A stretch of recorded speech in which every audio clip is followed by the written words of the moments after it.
Bonsoir et bienvenue dans l'émission Les femmes qui osent, votre programme entièrement dédié aux filles et aux femmes qui se démarquent dans notre société par leurs actions positives. Justement, ce soir, nous allons recevoir dans le cadre de cette émission la championne genre de Pété, Noa Aminatou, une femme très dynamique dans l'arrondissement de Pété avec son association Femmes et Développement créée depuis 2017 dans la région de l'extrême nord. Le temps de vous permettre de bien vous installer, nous allons prendre une transition.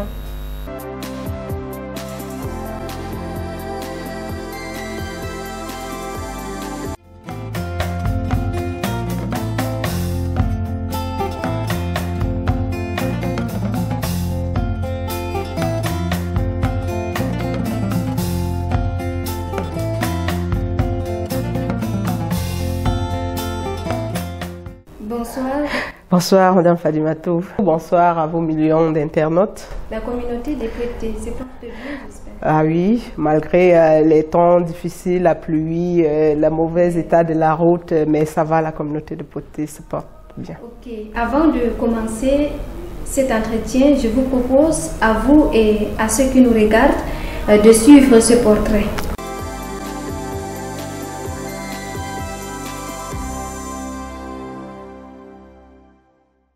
L'invité de l'émission Femmes qui osent de cette semaine est Noa Aminatou, épouse Nken, née le 24 avril 1989 à Moulvoudaï, à l'extrême nord du Cameroun, d'ethnie Peul.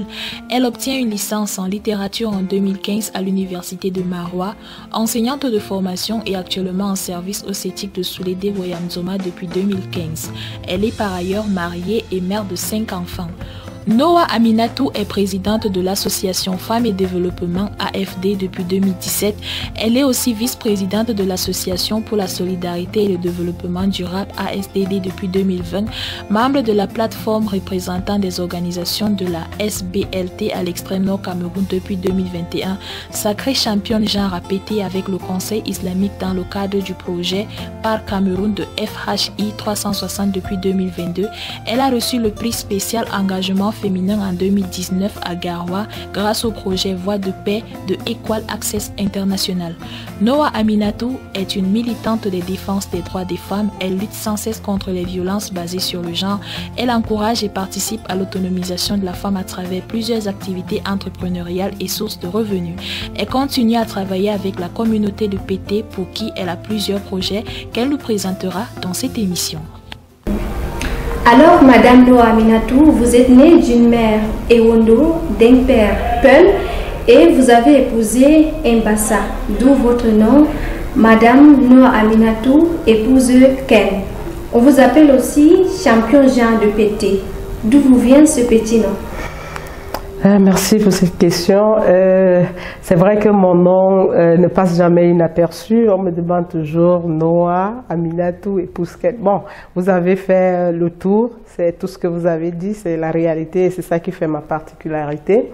Le petit nom championne genre me vient d'une ONG, si je peux appeler, dans le cadre de son projet Parc Cameroun. Cette ONG s'appelle FHI 360.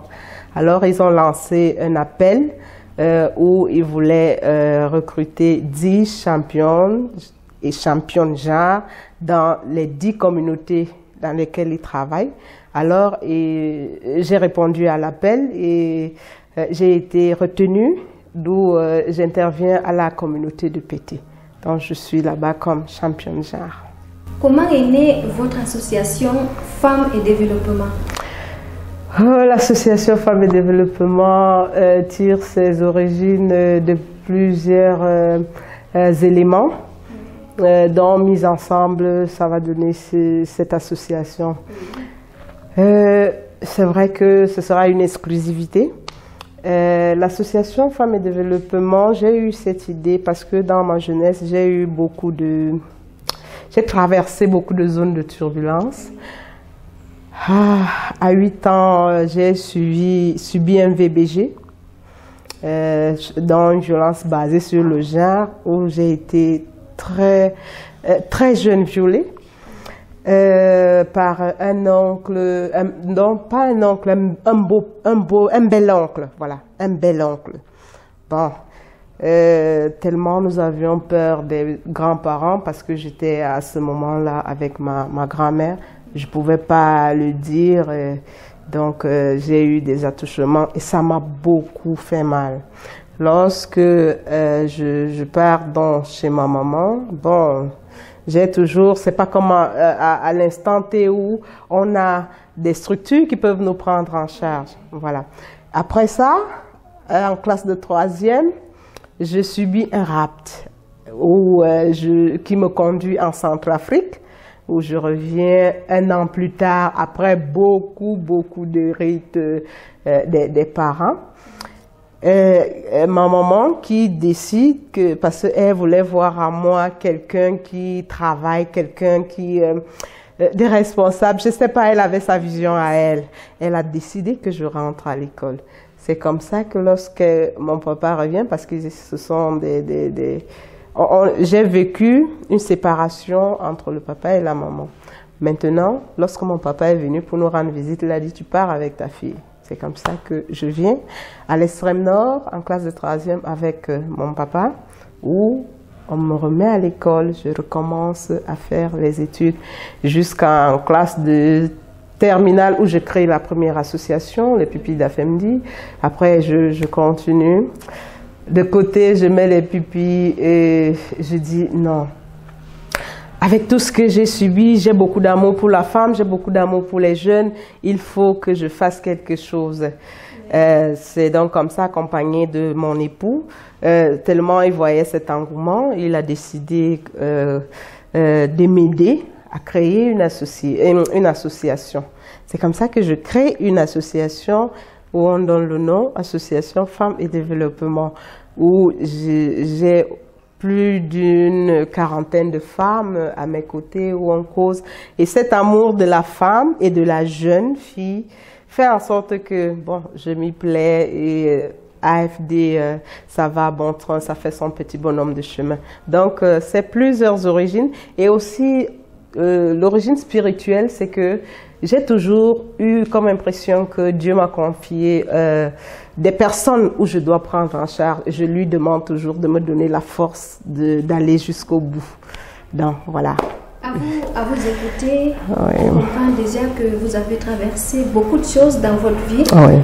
Aujourd'hui, quel rôle vous jouez dans la société de PT en tant que femme leader et championne genre de cette localité? Oui, la mission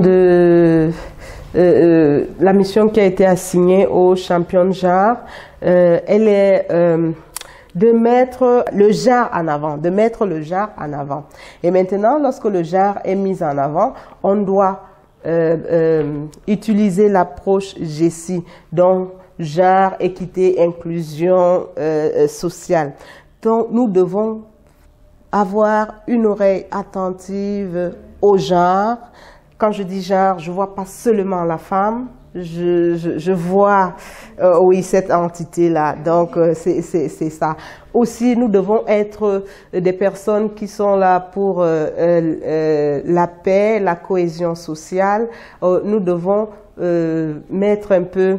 En fait, nous rendre compte que toutes les activités qui sont menées, il y a quand même l'équité et la voix du genre porte.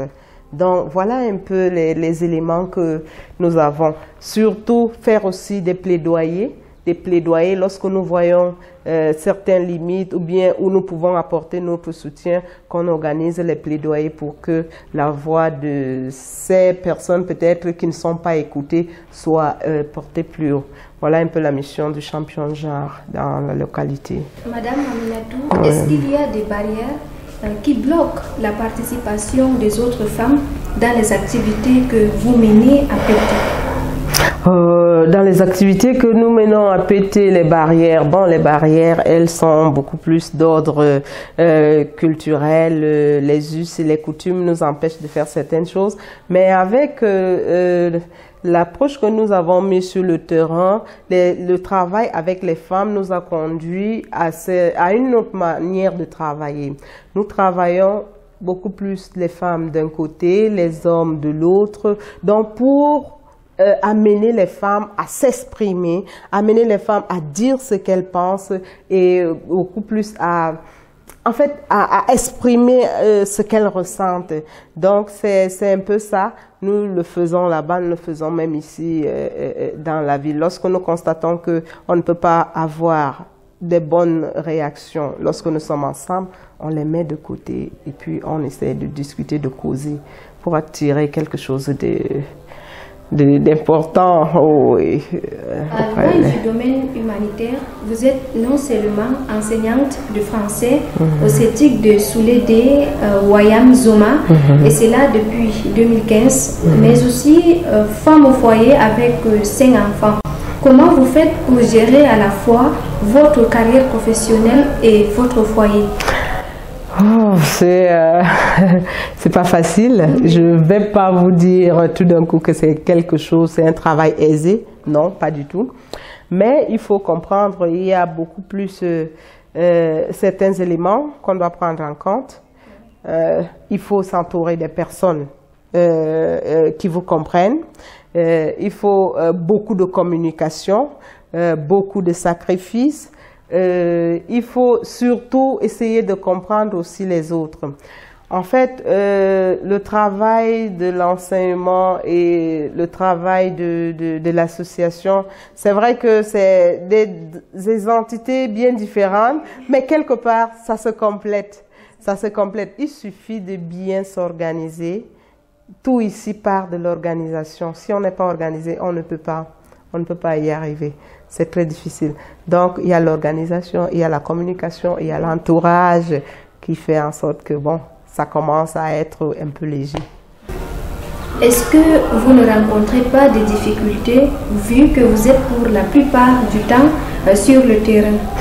Oui, dans l'exécution de mes tâches quotidiennes, il y a des difficultés.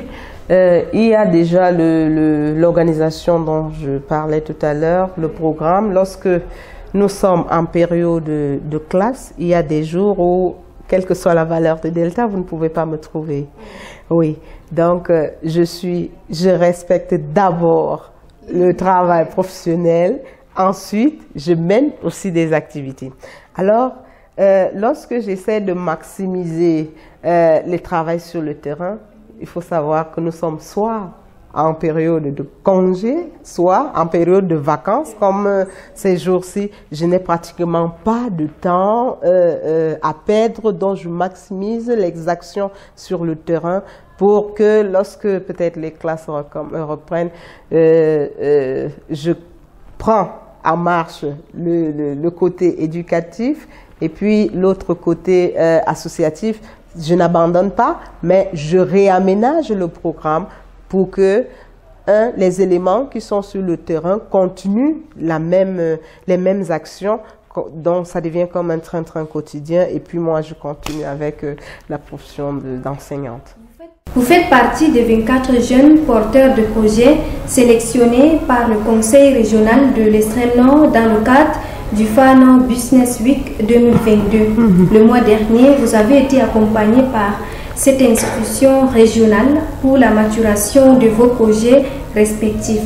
Comptez-vous partager ces acquis avec d'autres jeunes femmes porteuses d'idées innovantes comme vous? Merci pour la question. C'est quelque chose, je peux dire, d'inédit dans notre région où je salue particulièrement l'initiative, le président du conseil régional, cette idée de mettre en vitrine la jeunesse de l'extrême nord, de chercher à voir leur savoir-faire, qu'est-ce qu'ils sont capables de faire et essayer de les organiser et les écouter.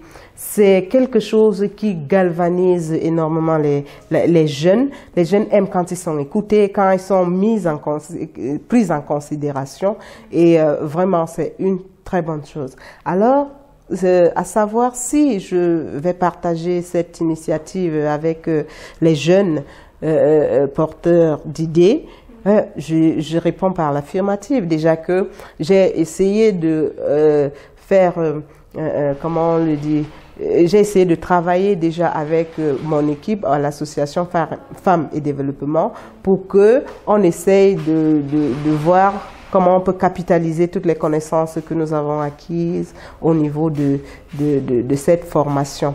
Et partager avec d'autres jeunes, c'est la seule chose que je sais faire. Je suis très fière de cette initiative et nous pensons qu'avec ces projets, nous allons travailler ensemble, nous allons essayer de mettre des actions concrètes dans notre région pour qu'enfin la plus belle des régions, entre parenthèses, que nous avions autrefois, que cela revienne et qu'on sente que les jeunes à l'extrême nord ont aussi leur mot à dire dans le développement de notre région. Avant de clôturer cette émission, est-ce que vous avez un conseil à donner à ces jeunes qui nous regardent actuellement? Fadimatou, le conseil que je peux donner aux jeunes, c'est d'avoir confiance d'abord en eux-mêmes. Il faut avoir la confiance en soi. Il faut oser, comme dit l'émission Les femmes qui osent. Il ne faut pas avoir peur d'être porteur d'une initiative. Il faut savoir donner les éléments qui conviennent pour aller vers l'avant. Moi, je dis toujours, si les jeunes peuvent savoir qu'ils ont un potentiel en eux et tout ce qu'il faut, c'est de se prendre en charge et de mettre ce qu'ils ont en tête sur, je ne sais pas, du papier et puis lancer l'activité. Donc, il faut oser, il faut savoir se prendre en charge, avoir confiance en soi et je vais finir en leur donnant ce conseil. À vaincre sans péril, on triomphe sans gloire. Le gain facile pour la jeunesse, c'est pas du tout bien. Je pense que les jeunes qui nous regardent actuellement ont bien compris votre message. Merci d'avoir répondu à notre invitation. C'est moi qui vous remercie et je ne saurais dire combien de fois cette émission m'a donné du plaisir. Merci. Il n'y a pas d'outil de développement plus efficace que l'autonomisation des femmes.